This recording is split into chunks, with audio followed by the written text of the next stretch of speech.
Oh my God, that is the type of game where the Wild, for the most part of that game, looked like the worser team. I mean, I'd like to say the Wild are the best team ever, but you have to look at it from an honest perspective. We got slapped around pretty much most of the game by Dallas. It was nuts. Literally had me on the edge of my seat, and the wait for it to end like that is huge. That is like a monkey off the back. That is like weight off the shoulders. It just feels so good, especially against the people who left us back in 1994. Now, it wasn't the players' fault that they left, but screw Norm Green. Screw him. I wasn't even alive when he was around, and screw him anyway. Okay, hockey should have never left Minnesota, and they talked about that on the broadcast. They're like, "How in the world can hockey leave the state of hockey?" How? But luckily, we have a team that we can finally believe in, or at least I can finally believe in. And I hope the rest of you do too, because this team is different. This team is fun to watch, exciting, has a chance to win every night. It's not boring defensive hockey like Jacques Lemaire was. And I'm not saying Jacques Lemaire was a bad coach, but he was working with what he had. Now this team has talent, skill, muscle, all of that. They have the ability to be a Stanley Cup champion. It is possible. It is possible. But let's start with this game. It's on ESPN, which I wasn't expecting to have this game on ESPN, but then you realize it and you say, wait, both of these teams need these points. Okay, these are huge points. Dallas is second in the wild card, and they need to try and keep up with Nashville, who's the first wild card, because you don't want to play Colorado in the first round. Even though Dallas beat Colorado in the second round like a few years ago, or it might have been last year, 2 years ago, I think. Even though that happened, I don't think they want to play Colorado. I don't think they want to play Calgary either, but it's the worst of two evils. So they need the points, and we need the points too, because St. Louis is playing today against Buffalo, and they won, which means they are still tied with us. During this game, they had the lead, obviously. So both teams desperately needed these points. Okay, Dallas maybe a little bit more so than Minnesota because we're pretty much slated. It's like the only concrete evidence or only concrete matchup in the West. We will play St. Louis. It's just a matter of who hosts the series. That's really all it is. So both teams need these points. And the goalie matchup for this game was Marc-Andre Fleury versus Scott Wedgwood. Yeah, former Arizona goalie who was then given a new lease on life in Dallas and is a second option from Jake Ottinger. And he's good, or at least he's reliable. He's not completely star-studded, but he's a good enough stopgap to help the Stars with Jake Ottinger and getting him some rest. But the Wild, early on it was a pretty even game, so it went back and forth for the most part. But at 17:46 in the first period, Kevin Fiala, who we need to re-sign. We need to re-sign him, and he continues to prove why we need to re-sign him, because he is, at some points, the only person scoring. And it seemed that way through most of the game, but he gets this one at 17:46. It's his 27th of the season, assisted by Gaudreau and Boldy. Remember at least one of those. Remember both, but specifically one. Basically, it was a great entry by Matthew Boldy into the zone to make sure to keep the puck away from a Stars defender. Gaudreau goes up along the boards, fires it right in front of the net to Kevin Fiala, who grabs it on his backhand, comes back forehand, and goes high on Scott Wedgwood while he's down. So already 1-0, and it's pretty early in. So, again, I write here, re-sign Fiala. And it's just a reminder every time that he's still an RFA, which is absurd to think about because he's arguably the other superstar we have. Many people like to think, oh, Kaprizov, he's all that, and he's good. He's good. But Fiala has been incredible for us, and we need to re-sign him. Also, some good news from Minnesota. Nick Delorier is back in the lineup. Jordan Greenway is not, however, so Tyson Jost would take his spot on the grief line. I don't know how long it's going to be for Greenway to be out. We'll hopefully make sure that it's not too long because we could definitely use him back. Also, Marc-Andre Fleury had some special new shiny pads that were in. He doesn't have the old style pads. He has these nice looking sleek gold ones that look pretty sick. And they helped him out a lot in the first period. I put it 8:44 in the first period. Dallas is controlling this period, but Fleury is staying sharp. And he was. Dallas was getting the majority of chances, and what they love to do is fire pucks in front, get a deflection, and get some garbage goal rebounds. It's a good way to play hockey. The thing is, when you have a Vezina-winning goaltender on the other side, it's kind of hard to get pucks past him. And Fleury was standing on his head as much as he could. While defensemen kind of helped out, but again, Dallas was just rolling because they had a sense of urgency. They realized, okay, we need these points to get into the playoffs. We desperately need them. So this period continued to flow just like that, continued to be mostly Dallas getting the majority of the chances. Minnesota still got their chances, but it wasn't like controlled zone time like we were expecting. And the period ends 1-0 Minnesota. Again, Dallas controlled play, but Fleury standing on his head in the first period, being good for Minnesota. Then the shots in that period, Dallas had 13, Minnesota had 10. So it's not as spread out as you would think it would be. Then in the second period, apparently that goal from Fiala in the first period was the 264th goal for Minnesota this season. That's a franchise record. That just goes to show how good this team is.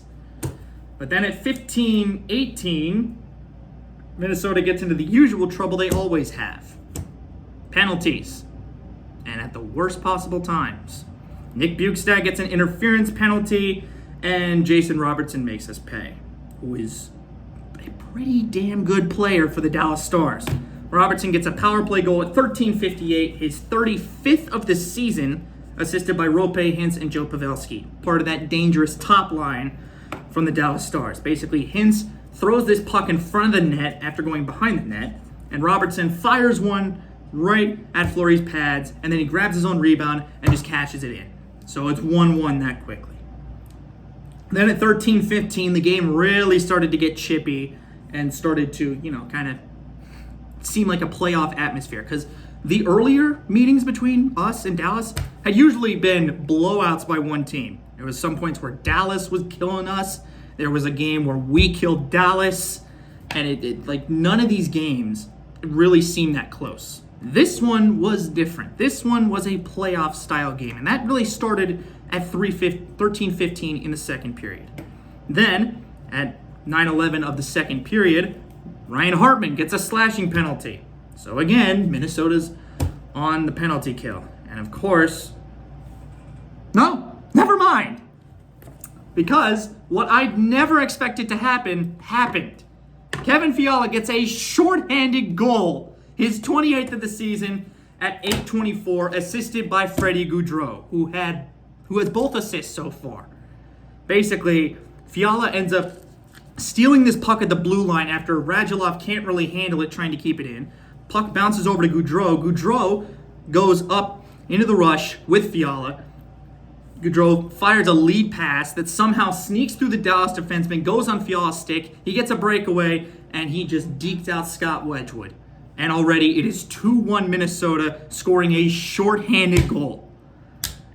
I was honestly not even expecting it. I saw that goal and I had my jaw drop. I'm like, what?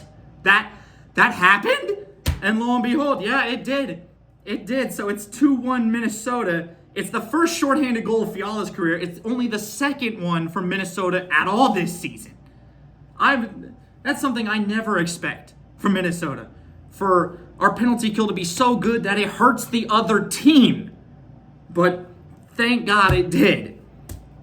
But then we still felt bad for Dallas. So at 6:05, Dmitry Kulikov gets a high sticking penalty. And the play was delayed for a little bit, but it was a good save by Fleury, who essentially is still standing on his head, aside from the one power play goal. We were able to kill that off. And then at 4:51, Radulov goes down after Marc-Andre Fleury. He was falling down, and he incidentally uses his stick, and it clips Radulov right in the face. And you'd think, well, that's a penalty, right? It's high sticking. Apparently it wasn't, because a couple things. One, the linesman or the refs didn't see this because the puck was away from the play when this happened, or the puck was away from this. And there was no blood on the ice. They say if there was blood on the ice, then they could have the possibility to review it. But Apparently, Dave Jackson, rules analyst, said there's no blood on the ice and the refs didn't see it, so we play on. So that's the way it goes. And frankly, thank God for that, because this is the part where Dallas was starting to, really control the play. At 31.6, I was hearing "Let's Go Wild" chants followed by boos. So the Wild fans in attendance really letting him hear it. And at the end of the second, it was similar to the same game. Dallas still controlled the game. It never really seemed like Minnesota had momentum, but that slight shorthanded goal, that quick change to give us the lead, was huge. It was massive. I wouldn't have expected that to happen. Shots, again, Dallas now has the lead 28-23. Well, they had the lead before, but 28-23. There's a lot of shots in this game, and it's slowly starting to go more Dallas's way.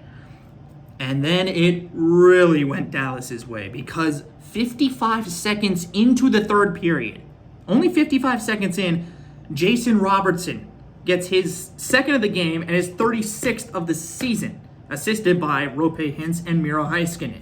Basically, Miro Heiskanen, being the incredible skater that he is, jukes Tyson Jost out of his jockstrap, leaves him on the ice down there. Long lead pass by Heiskanen. Leads over to Roope Hintz, who passes over to Robertson. Robertson gets a shot that goes 5-hole and barely trickles through into the back of the net. And suddenly the building is it's pandemonium in Dallas. And it's one of those goals that Fleury should definitely have. It's not a good goal to give up. Especially 55 seconds in. It's a horrible goal to give up. But just like that, it's 2-2, and now the building is getting loud, and Dallas has so much momentum. Now, all of a sudden, they are really taking advantage of all the chances. Lots of zone time, Wild players getting tired, and basically just hoping for those TV breaks that keep happening. At 15:51, Joe Pavelski also goes down, and he expects a call to happen. Apparently, refs didn't see that either, and he actually probably had a good case there, because there was blood on his lip when that happened. I guess it wasn't on the ice, so they still didn't look at it, I guess. Because I'm not going to lie, Dallas should have had a couple more penalties in this game. Or a couple more power plays in this game. Minnesota got away with a good chunk of stuff here. At 15 minutes, I put Dallas has momentum, because of course they do. They've kept it the entire time, and this third period really showed it. At 13:23, ESPN put up a stat that showed that Dallas was second in the league in faceoff percentage and Minnesota 29th in the league in faceoff percentage. And that's another big thing that Minnesota desperately needs to fix come playoff time. Because if we're not winning faceoffs and we're getting in the box a lot, that could spell the end for the season. So we have to fix that. We can't get in the box, because those 3 penalties in the second, that was 3 penalties in a matter of 9 minutes. It was just that. Sure, there was a shorthanded goal in there, but you cannot take 3 penalties in a matter of 9 minutes. And still, in the third period, Dallas is still owning the play. They are still generating so many chances. A couple shots off the post. More shots that are barely missed wide. Close saves by Fleury. Defensemen trying to block shots. Just icing the puck. The Wilds are on their heels. They are desperately looking for something to happen. And at 6:20, again, Foligno somehow doesn't get called for dragging down a Dallas player. Basically, it was over in the Dallas zone. Foligno's stick is accidentally caught in between one of the Dallas players' skates, between his legs. He's trying to get the stick back, and he ends up accidentally pulling down one of the other guys to get his stick back. And there was no call. Fans really wanted one, and still no call. So they play on, and then the period finally ends. Minnesota was getting a few more chances afterwards, but Dallas really took it to the Wild this period, and they only got 1 goal out of it in the beginning of the period when it was like right off the bat. And so it literally, shots in that period shots after the third period, 36-26 in favor of Dallas. Minnesota only had 3 shots on goal that period. Just 3 in the entire period. So somehow we managed to force overtime. And then overtime finally happens. Minnesota wins the faceoff, the opening faceoff, and is able to control most of the play. Minnesota has the puck for a good chunk of time and isn't able to get many chances because they're still trying to weave around and just control momentum. Eventually, the puck squirts out all the way down the ice towards Fleury's end. A Dallas player can't catch up to it in time. And Fleury, who let in a soft goal here, becomes the hero of the night by going way out of his crease, firing that puck back up the boards to Freddie Gaudreau, who goes into the slot, fakes a shot, weaves past one man, fires back far post, and it's in. And I lose my mind again. They do it again. They find a way. They find a way to win. And it feels so good because Gaudreau, who had both assists, Gaudreau had a hell of a game. Fleury, aside from that softie, had a hell of a game. And those two combine to win a huge game for Minnesota, one that we desperately needed. And Dallas still gets their point. They're still 3 points ahead of Vegas. They're still fine-ish. But we'll take those 2 points. Thank you, Dallas. Oh, man, it was like I said, weight off of the shoulders. It feels like I've been freed. Literally, it feels like I'm a new man after watching that game. It is nuts. Nuts how this team still manages to pull through even after all the odds are stacked against them. They still find a way. Oh, they still find a way, and it's so fun to watch. Oh, man. So, like I said, huge 2 points come from this game. Final shots was basically 36-27 because that was the only shot of overtime.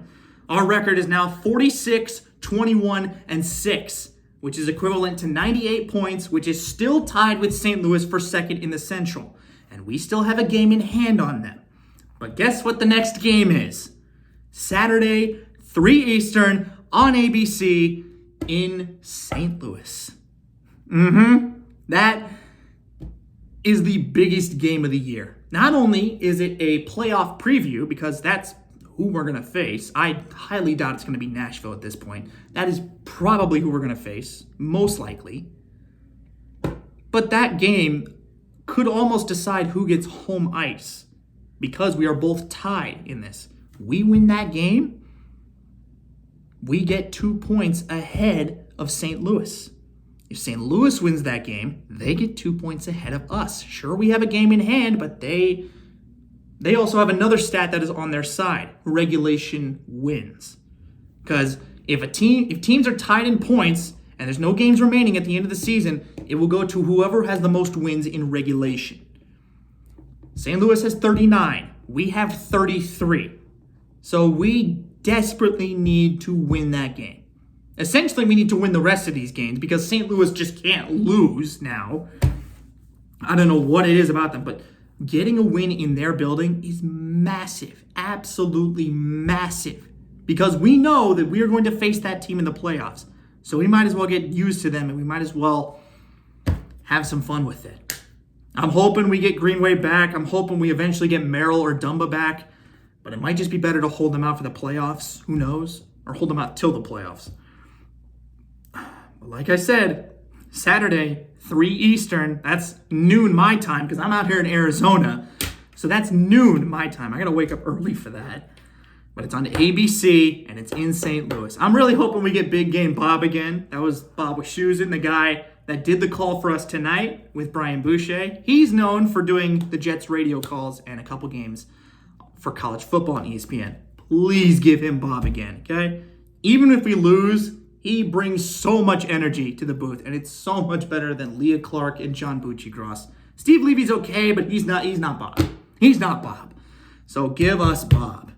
But anyways, that's all from me. Please, if you like this video, go ahead, leave a like, leave a comment, subscribe if you want to see more of this, because I'm going to continue following this incredibly fun team to watch.